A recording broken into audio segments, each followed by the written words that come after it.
ಬೆಂಗಳೂರಿನಲ್ಲಿ ಮಂಜುನಾಥ್ ಗೌಡನನ್ನ ಇಡಿ ಅಧಿಕಾರಿಗಳು ವಶಕ್ಕೆ ಕೂಡ ಪಡೆದಿದ್ದಾರೆ ಅನ್ನೋದ್ರ ಮಾಹಿತಿ ಕೂಡ ಇದೆ.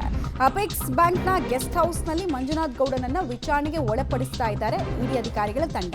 ಸುಮಾರು 10ಕ್ಕೂ ಹೆಚ್ಚು ಇಡಿ ಅಧಿಕಾರಿಗಳು ವಿಚಾರಣೆಯನ್ನ ಮಾಡ್ತಾ ಇದ್ದಾರೆ. ಇವತ್ತು ಸಂಜೆ ಬಹುತೇಕ ಬಂಧನಕ್ಕೆ ಒಳಪಡಿಸುವಂತಹ ಸಾಧ್ಯತೆ ಕೂಡ ಇದೆ. ಇಲ್ಲಿ ತನಕ ಇಂಟ್ರಾಗೇಷನ್ ಅರೆಸ್ಟ್ ಅನ್ನ ಸಂಜೆ ನಂತರ ತೋರಿಸಬಹುದು ಅಂತ ಹೇಳಲಾಗ್ತಾ ಇದೆ. ನಕಲಿ ಚಿನ್ನಾಭರಣವನ್ನ ಇಟ್ಟು ಬ್ಯಾಂಕ್ನ ಹಣವನ್ನ ದುರ್ಬಳಕೆ ಮಾಡಿಕೊಂಡಿರುವಂತಹ ಗಂಭೀರ ಆರೋಪ ಇವ್ರ ಮೇಲಿದೆ. ಶಿವಮೊಗ್ಗ ತೀರ್ಥಹಳ್ಳಿಯ ಬ್ಯಾಂಕ್ನಲ್ಲಿ ನಕಲಿ ಚಿನ್ನಾಭರಣವನ್ನ ಗಿರವಿ ಇಡೋ ಕೆಲಸವನ್ನು ಇವ್ರು ಮಾಡ್ತಾ ಇದ್ರಂತೆ. ನಕಲಿ ವ್ಯಕ್ತಿಗಳ ಹೆಸರಲ್ಲಿ ನಕಲಿ ಚಿನ್ನಾಭರಣ ಇಟ್ಟು ಹಣವನ್ನ ಅದಕ್ಕೆ ತಕ್ಕಂತೆ ಇವರು ವಸೂಲಿ ಮಾಡ್ತಾ ಇದ್ರು ಅನ್ನೋದು ತಿಳಿದು ಬರ್ತಾ ಇದೆ. ಸಹಕಾರಿ ಬ್ಯಾಂಕ್ನ ಕೋಟ್ಯಾಂತರ ರೂಪಾಯಿ ಹಣ ಹೀಗೆ ದುರ್ಬಳಕೆ ಆಗಿದೆ. ದುರ್ಬಳಕೆ ಆದಂತಹ ಹಣ ಬೇರೆ ಬೇರೆ ಕಡೆಯಲ್ಲಿ ಇನ್ವೆಸ್ಟ್ ಆಗಿದೆ ಅನ್ನೋದು ಪ್ರಾಥಮಿಕ ಮಾಹಿತಿ. ಡೀಟೇಲ್ಸ್ ಕೊಡ್ತಾರೆ ನಾಗೇಶ್, ನೇರ ಸಂಪರ್ಕದಲ್ಲಿ ಜಾಯ್ನ್ ಆಗ್ತಾರೆ. ನಾಗೇಶ್, ಈ ಮಂಜುನಾಥ್ ಗೌಡನನ್ನ ಅರೆಸ್ಟ್ ಮಾಡುವಂತಹ ಸಾಧ್ಯತೆ ಇವತ್ತು ಎಷ್ಟರ ಮಟ್ಟಿಗಿದೆ? ಇವ್ರ ಮೇಲಿರುವಂತಹ ಗುರುತರ ಆರೋಪಗಳು ಯಾವ್ದ್ಯಾವುದು? ಉಳಿದ ಬೇರೆ ಬೇರೆ ಲೊಕೇಶನ್ಸ್ ಅಂದ್ರೆ ಯಾವುದು? ಮಂಜುನಾಥ್ಗೆ ಸೇರಿದಂತಹ ಪ್ರಾಪರ್ಟಿಗಳ ಇವು ಅಥವಾ ಇದೇ ಸಹಕಾರಿ ಬ್ಯಾಂಕ್ಗೆ ಸಂಬಂಧಪಟ್ಟಂತಹ ಬೇರೆ ಬೇರೆ ವ್ಯಕ್ತಿಗಳಿಗೆ ಸಂಬಂಧಪಟ್ಟಿದ್ದ?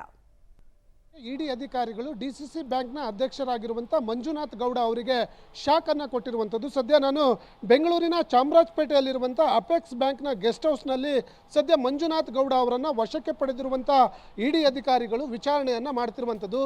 ಬೆಳಗ್ಗೆಯಿಂದಲೂ ಕೂಡ ಈ ಅತಿಥಿ ಗೃಹದಲ್ಲಿ ಅವರಿಗೆ ವಿಚಾರಣೆಯನ್ನು ಇಡಿ ಅಧಿಕಾರಿಗಳು ಮಾಡ್ತಿರುವಂಥದ್ದು. ಭಾಳ ಪ್ರಮುಖವಾಗಿ 2018ರಲ್ಲಿ ಈ ಮಂಜುನಾಥ್ ಗೌಡ ಅವರು 1997ರಿಂದ 2020 ತನಕ ಡಿಸಿಸಿ ಬ್ಯಾಂಕ್ನ ಅಧ್ಯಕ್ಷರಾಗಿರುವಂಥ ಸಂದರ್ಭದಲ್ಲಿ ನಕಲಿ ಚಿನ್ನವನ್ನು ಇಟ್ಟು ಅದರಿಂದ ಹಣವನ್ನು ಪಡೆದು ದುರುಪಯೋಗ ಮಾಡಿಕೊಂಡಿದ್ದರು, ಕೋಟ್ಯಾಂತರ ರೂಪಾಯಿ ಅನ್ನುವಂಥ ಮಾಹಿತಿ ಆಧಾರದ ಮೇಲೆ ಇಡಿ ಅಧಿಕಾರಿಗಳು ಇವತ್ತು ಅವರನ್ನು ವಿಚಾರಣೆ ಮಾಡ್ತಿರುವಂಥದ್ದು. ಇಡಿ ಅಧಿಕಾರಿಗಳು ಮಂಜುನಾಥ್ ಗೌಡ ಅವರಿಗೆ ಈ ಪ್ರಕರಣದ ಬಗ್ಗೆ ಸ್ಪಷ್ಟತೆಯನ್ನು ಕೊಡಲಿಕ್ಕೆ 2 ದಿನಗಳ ಹಿಂದಷ್ಟೇ ಸಮನ್ಸನ್ನು ಜಾರಿ ಮಾಡಿದರು.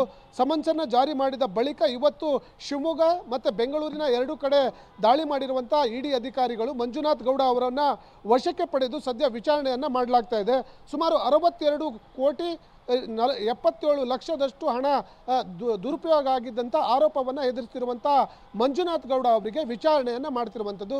ಸದ್ಯ ವಶಕ್ಕೆ ಪಡೆದು ವಿಚಾರಣೆಯನ್ನು ಮಾಡ್ತಿರುವಂಥ ಇಡಿ ಅಧಿಕಾರಿಗಳು ಈ ಒಂದು ಪ್ರಕರಣದಲ್ಲಿ ಅವರ ಪಾತ್ರದ ಬಗ್ಗೆ ದಾಖಲೆಗಳನ್ನು ಇಟ್ಕೊಂಡು ತನಿಖೆ ಮಾಡಿ ಸಂಜೆ ನಂತರ ಬಂಧನ ಮಾಡುವ ಸಾಧ್ಯತೆಗಳು ಇದೆ ಅನ್ನುವಂಥ ಮಾಹಿತಿಗಳು ಈಗ ಸದ್ಯಕ್ಕೆ ಲಭ್ಯವಾಗ್ತಿರುವಂಥದ್ದು. ಮಮತಾ, ಧನ್ಯವಾದ ನಾಗೇಶ್, ತಮ್ಮೆಲ್ಲ ಮಾಹಿತಿಗಾಗಿ.